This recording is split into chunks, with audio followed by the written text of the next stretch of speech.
இயேசு கிறிஸ்துவின் நாமத்தினால் அழைக்கப்பட்ட சகோதர சகோதரிகள் அனைவருக்கும் மாலை வணக்கத்தை தெரிவித்துக்கொண்டு இன்றைக்கான காணொளிக்கு நம்ம போலாங்க. இன்றைக்கு நம்ம பார்க்க போகின்ற தலைப்பு என்னவென்றால், தெய்வீக அன்னையின் 10 குணங்கள், 10 குவாலிட்டிஸ் ஆஃப் அ காட்லி மதர். இன்னைக்கு மதர்ஸ் டேன்றதுனால, அன்னையர் தினம்ன்றதுனால இந்த ஒரு காணொளி நம்ம பார்க்குறோங்க. கடவுள் கொடுத்த ரொம்ப பெரிய gift நமக்கு என்னன்னாக்கா நம்மளோட தாய் தாங்க. ஏன்னா இந்த அளவுக்கு நம்ம வாழ்க்கையில முன்னேறி இருக்கிறோம்னாக்கா அதுக்கு கடவுள் பக்தியுள்ள தாய்மார்கள் தான் முக்கியமான காரணம். ஏன்னா அவங்க இல்லைன்னா நம்ம இல்லை, அவங்களால தான் நம்ம வந்து பொறந்திருக்கிறோம். ஸோ அவங்களுக்காக இந்த ஒரு காணொலியை நம்ம வந்து பார்க்குறோங்க. ஸோ முதலாவது குணம் என்னன்னு பார்த்தீங்கன்னாக்கா, தெய்வீகமான தாய் வந்து அவங்களோட கணவர்களுக்கு அடிபணிஞ்சு நடப்பாங்க. அதனால தான் குடும்பம் வந்து இந்த அளவுக்கு முன்னேறுதுங்க, குடும்பம் வந்து வளருது. காரணம் அவங்க கணவருக்கு அடிபணிஞ்சு நடக்கிறதுனால தான் எந்த ஒரு பிரச்சனையும் இல்லாமல் அவங்க மன வாழ்க்கை கூட ரொம்ப சிறப்பாக இருக்குங்க. ரொம்ப வருஷம் சேர்ந்து வாழ்வாங்க. காரணம் கணவருக்கு அடிபணிஞ்சு போகிறது. அவங்க வந்து நல்ல உயர்ந்த ஸ்தானத்தில் இருந்தால் கூட இவர் நம்ம கணவர், அவருக்கு வந்து நம்ம கனம் செலுத்தணும் அப்படின்ட்டு கனம் செலுத்துவாங்க. எபேசியர் 5:22 வசனம், மனைவிகளை கர்த்தருக்கு கீழ்ப்படுகிறது போல உங்கள் சொந்த புருஷர்களுக்கு கீழ்ப்படிங்கள். எப்படி கீழ்ப்படியணுன்றாருனாக்கா பவுல், எப்படி வந்து இயேசு கிறிஸ்துக்கு நம்ம கீழ்ப்படிவோமோ அந்த மாதிரி வந்து கணவருக்கு கீழ்ப்படியணும்ன்ட்டு சொல்றாருங்க. அந்த மாதிரி தான் வந்து நிறைய மனைவிமார்கள், அதாவது தெய்வீகமான மனைவிமார்கள் இருக்கிறாருங்க, நல்ல தாயா இருக்கிறாருங்க. அதனால தான் குடும்பம் வந்து எந்த ஒரு பிரச்சனை இல்லாம நடக்குது. இதுக்கு பெஸ்ட் உதாரணம் யாருன்னு நீங்க பாத்தீங்கன்னாக்கா நம்ம சாரால வந்து பார்க்கலாங்க. ஏன்னா சாரால் நீங்க பாத்தீங்கன்னாக்கா எந்த அளவுக்கு அவருக்கு கீழ்ப்படிஞ்சாங்கன்றதுக்கு ஒரு அருமையான வசனம் இருக்குது. 1 பேதுரு 3:6 நம்ம பாக்குறோங்க.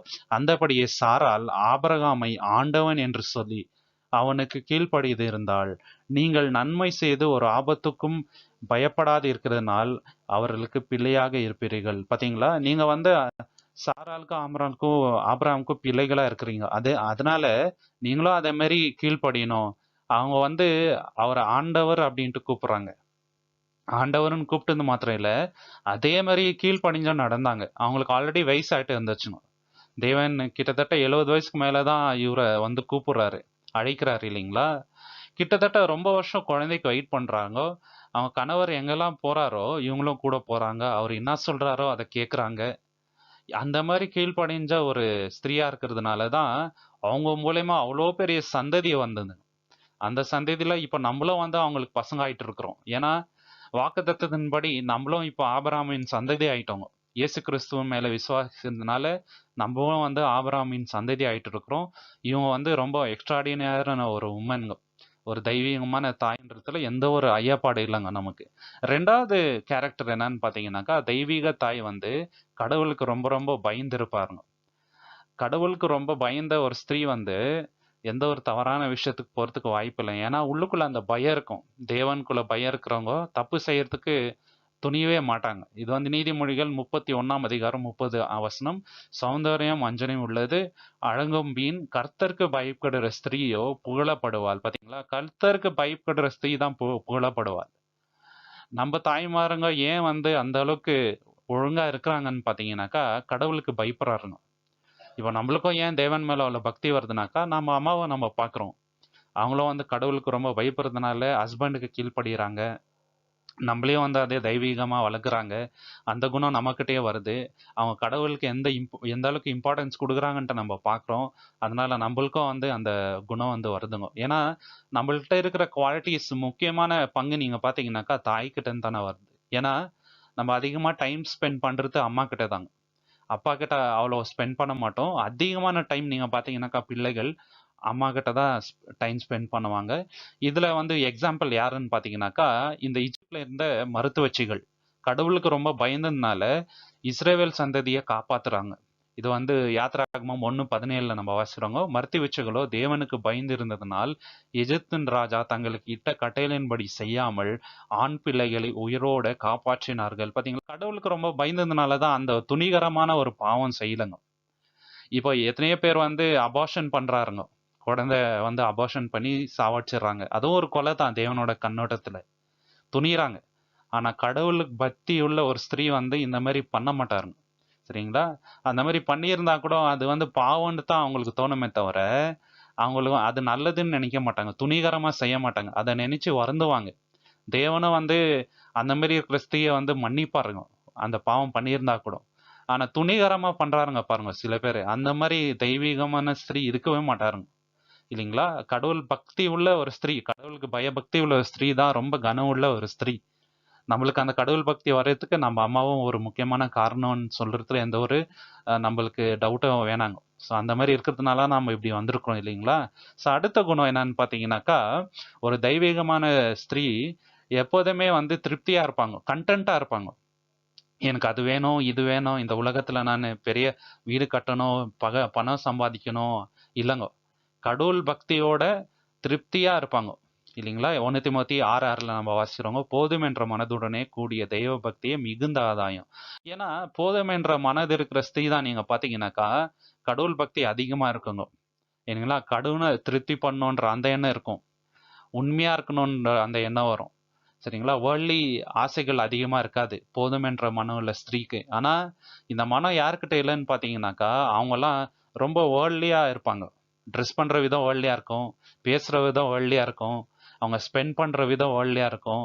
ஆனா கடவுள் பக்தி உள்ள ஒரு ஸ்திரீ வந்து எப்போதுமே வந்து போதும் என்ற மனம் இருக்கும். தேவன் எனக்கு இவ்வளவு கொடுத்துருக்கிறாரு, அதுல சந்தோஷப்படுறேன். எனக்கு ஒரு நல்ல கணவர் கொடுத்துருக்கிறாரு, இது கடவுளோட கிஃப்ட், இந்த ஃபேமிலி கடவுள் கொடுத்த ஒரு கிஃப்ட் எனக்கு அப்படின்றது அந்த விஷயத்துல வந்து அவங்க ரொம்ப சந்தோஷமா இருப்பாங்க. இந்த சந்தோஷம் இருக்கிற ஸ்திரீ தாங்க ரியலா வந்து தேவனோட கண்ணோட்டத்துல கனமுள்ள ஒரு ஸ்திரீ.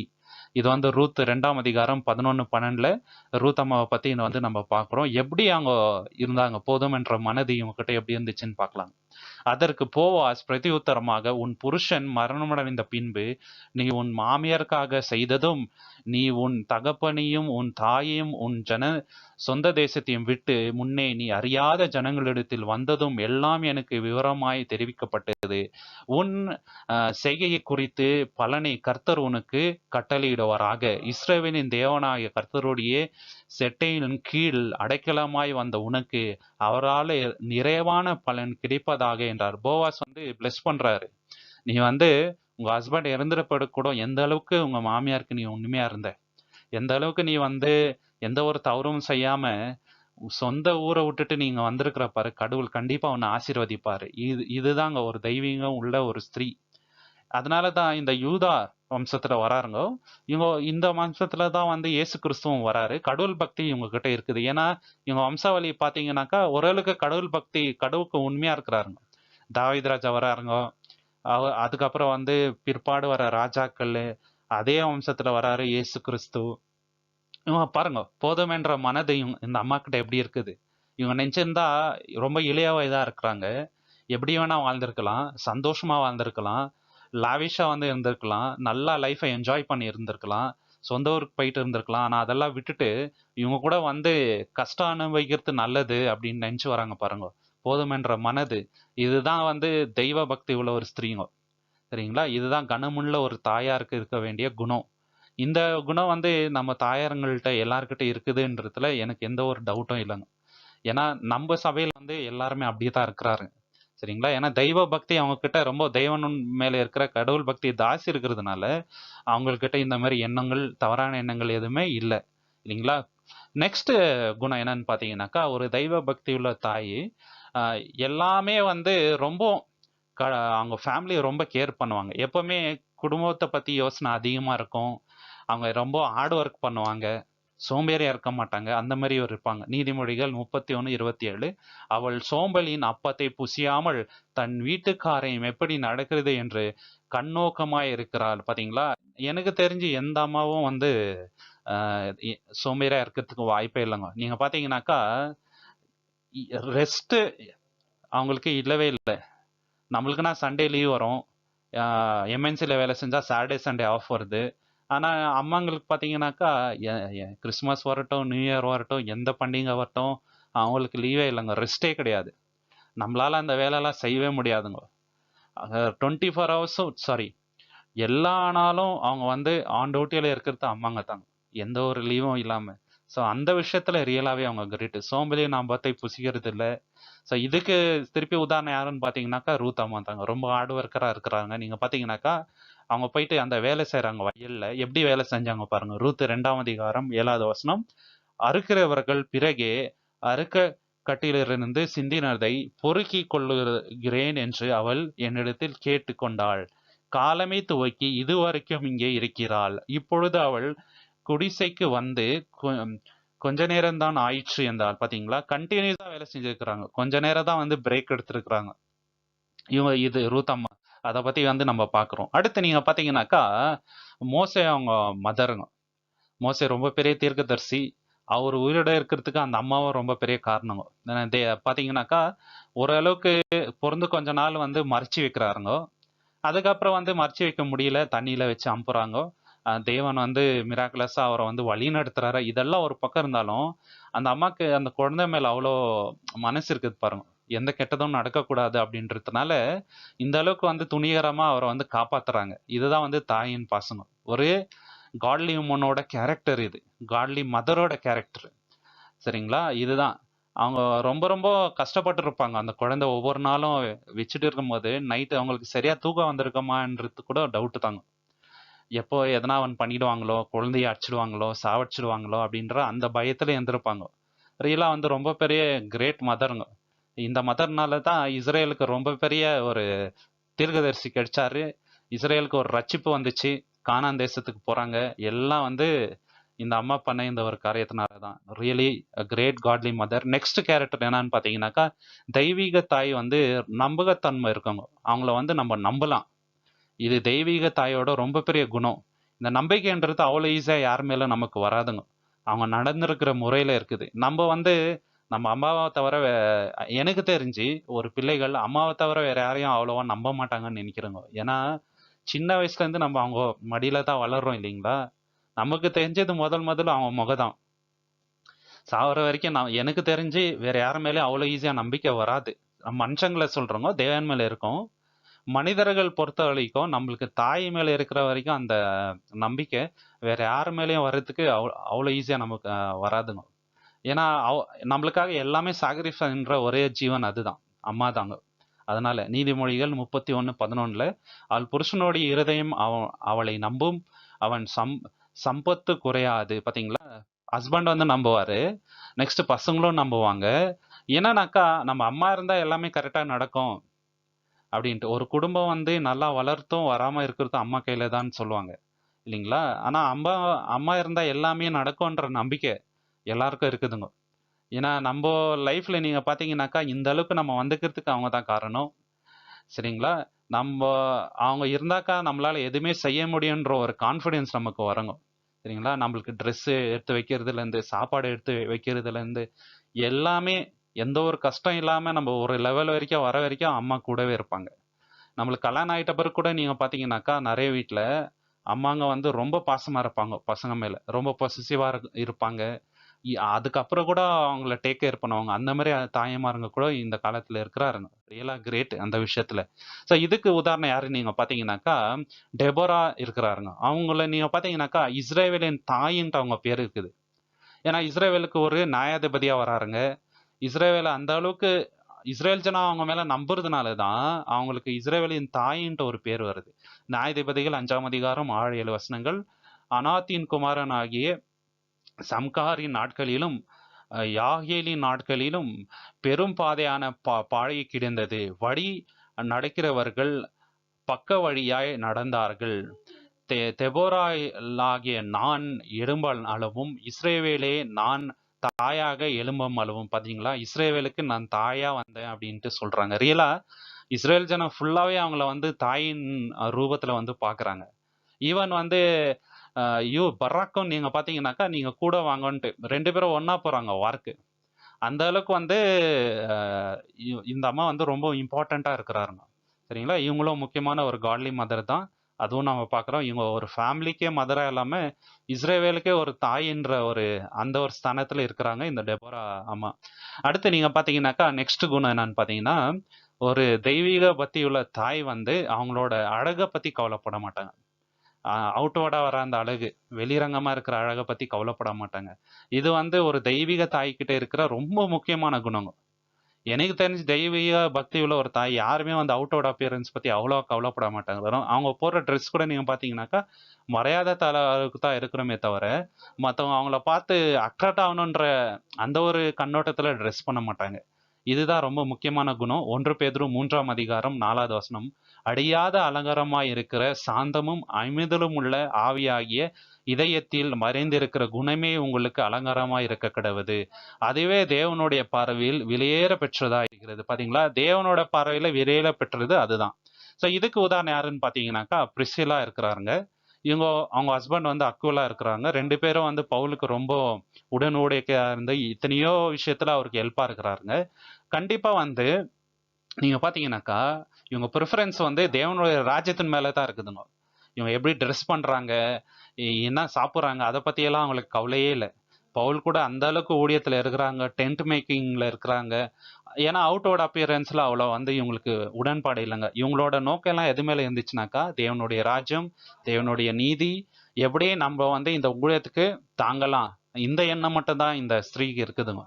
அதனால தான் ரொம்ப அவுட்ஸ்டாண்டிங்கான குவாலிட்டி ரியலா வந்து இந்த பிரிஸ்கிலாலும் காட்லியான ஒரு தாய்மார் தான். ரியலா அதுக்கு வந்து நம்ம அப்ரிஷியேட் பண்ணணுங்க கண்டிப்பா.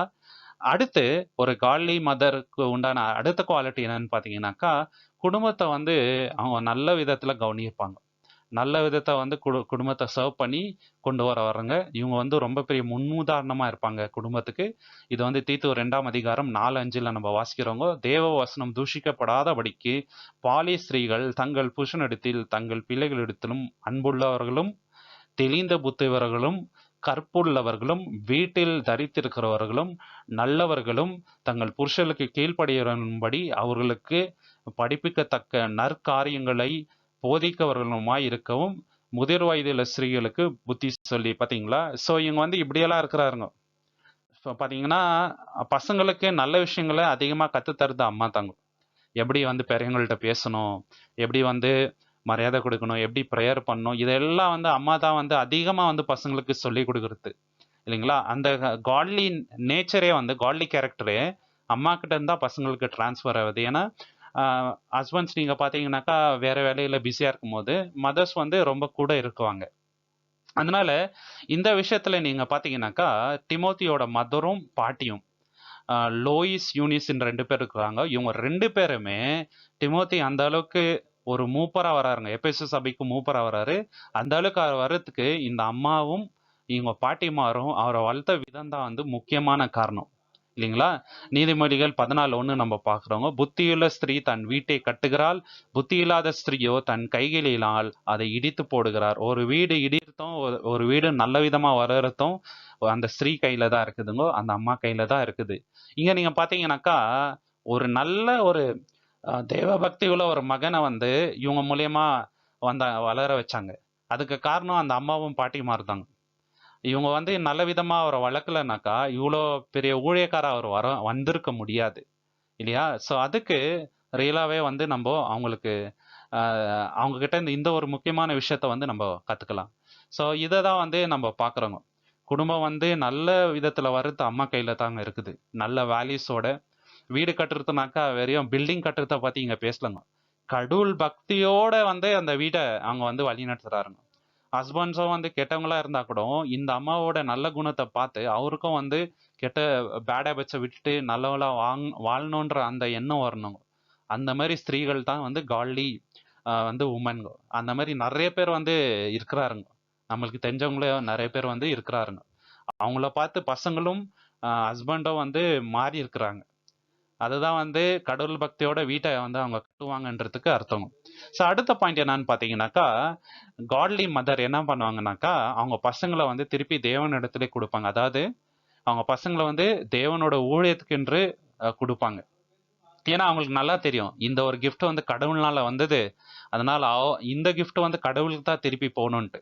1 சாமுவேல் 1ஆம் அதிகாரம் 27-28ல இந்த பிள்ளைக்காக விண்ணப்பம் பண்ணினேன், நான் கர்த்தரிடத்தில் கேட்ட என் விண்ணப்பத்தின்படி எனக்கு கட்டளையிட்டாள், ஆகையால் அவன் கர்த்தருக்கென்று கேட்டபடியினாலே அவன் உயிரோடு இருக்கும் சகல நாளும் அவன் கர்த்தருக்கே ஒப்பு கொடுக்கிறேன் என்றால் அவன் அங்கே கர்த்தரை பணிந்து கொண்டான். பார்த்தீங்களா, இந்த சாமியல் வந்து எனக்கு கடவுள் கொடுத்த கிஃப்ட், நான் திருப்பி கடவுள்கிட்ட கொடுக்குறேன்ட்டு சாகும் வரை அவர் வந்து தேவனுக்கு ஊழியக்காரவா இருக்கட்டும் அப்படின்னு சொல்லிட்டு விட்டுறாங்க. இதுதான் வந்து ரொம்ப பெரிய ஒரு காட்லி மதரோட கேரக்டருங்க. ஏன்னா சில பேர் வந்து செல்ஃபிஷா இருப்பாங்க. கடைசி காலத்துல அந்த பிள்ளைகள் என்ன கவனிக்கணும், வீடை வந்து நல்லா சம்பாதிச்சு நல்லா வந்து ஃபேமிலியை இது பண்ணணுன்ட்டு அந்த யோசனை வந்து சில பேருக்கு இருக்காங்க. இது வந்து வேர்ல்ட்லி மதர். ஆனா காட்லி மதர் எப்படி இருப்பாங்கன்னு பார்த்தீங்கன்னாக்கா, என்னோட பிள்ளை கடவுள் கொடுத்த gift. அவர் கடவுளுக்கு ஊழியம் பண்ணட்டும், என்னையோ அவர் பார்த்துக்குவாரு, அது எனக்கு நம்பிக்கை இருக்குது. கடவுள் என்னை கைவிட மாட்டாரு. ஆனா ஊழியத்தை அவர் ஃபர்ஸ்ட் செய்யட்டும். தேவன் தான் ரொம்ப முக்கியம். அதுக்கப்புறம் தான் வந்து அப்பா அம்மா அப்படின்ற அந்த எண்ணம் தான் காட்லி மதருக்கு இருக்குங்க. இந்த விஷயத்த தான் வந்து பசங்களுக்கு சொல்லி வளர்ப்பாங்க. ஒரு தெய்வீகமான தாயார். இந்த விஷயம் வந்து தாயாகிய அண்ணாள் கிட்ட நம்ம பாக்குறோங்க. அடுத்து யாருன்னு பாத்தீங்கன்னாக்கா, மரியாதை வந்து ரொம்ப பெரிய எக்ஸாம்பிளா நம்ம பார்க்கலாங்க. காட்லி மதர். ஏன்னாக்கா இயேசு கிறிஸ்துவ அவங்க வளர்த்த விதம், அவங்க வயித்துல தான் அவர் பொறுக்கிறாரு இல்லைங்களா, அந்த தாய் பாசம் கண்டிப்பா அவங்களுக்கு வந்து இருந்திருக்குங்க. அவங்களோட கேரக்டர் வந்து கொஞ்சம் இயேசு கிறிஸ்துக்கும் வந்திருக்கும். அவங்க நிறைய நல்ல விஷயங்கள் அவங்களுக்கு சொல்லி கொடுத்து வளர்த்துருப்பாங்க. இதெல்லாம் ஒரு பக்கம் இருந்தாலும், எந்த தாய்க்கும் அவங்களோட குழந்தை வந்து மற்றவங்களுக்காக சாவுறத வந்து ஏற்றுக்கொள்ளவே முடியாது, அந்த ஒரு பிரிவை. ஆனா இந்த அம்மா வந்து அவங்க அவங்க பெத்த குழந்தை தாங்க அவரு. சரிங்களா? அது ஒரு தேவனோட கிஃப்டா இருந்தா கூட அவங்களுக்கு அந்த வலி மனசுக்குள்ள இருந்திருக்கும்.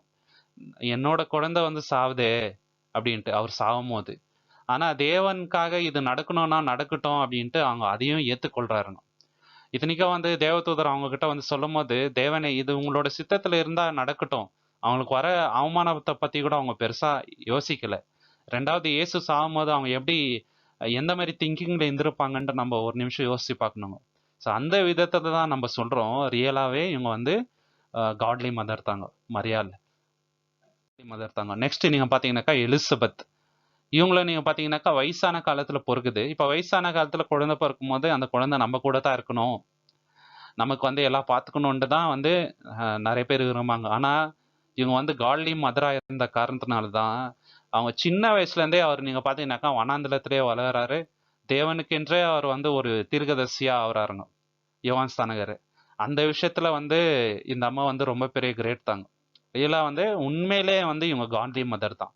அதுல எந்த ஒரு டவுட்டும் வந்து நமக்கு தேவையில்லைங்க. சரிங்களா? அதுதான் வந்து இங்க நம்ம பாக்குறோம். அடுத்து நீங்க பாத்தீங்கன்னாக்கா காட்லி மதரோட அடுத்த கேரக்டர் என்னன்னாக்கா, அவங்களோட வாழ்க்கை வந்து நல்ல ரெப்யூட்டடான லைஃப் இருக்குங்க. நற்சாட்சியான ஒரு வாழ்க்கையா இருக்கும், பரிசுத்தமான ஒரு வாழ்க்கையா இருக்கும். பாக்குறவங்க எல்லாருமே ரியலாவே தெய்வீகமான ஒரு ஸ்திரீ இவங்க அப்படின்ட்டு அவங்கள எல்லாருமே வந்து மெச்சிக்குவாங்க.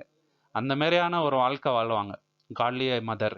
1 தீமோத்தேயு 5ஆம் அதிகாரம் 10வது வசனம், பிள்ளைகளை வளர்த்து அந்நியரை உபசரித்து பரிசுத்தவான்களுடைய கால்களை கழுவி உபத்திரவப்படுவர்களுக்கு உதவி செய்து சகலவித நற்கிரைகளையும் ஜாக்கிரதையா நடப்பித்து இவ்விதமாய் நற்கிரைகள் குறித்து நற்சாட்சி பெற்றவர்களுமாய் இருந்தால் அப்படிப்பட்ட விதவிகள் கூட்டத்தில் சேர்த்து கொள்ள வேண்டும். பாத்தீங்களா, இப்படி இருக்கணும்ன்றாருங்க.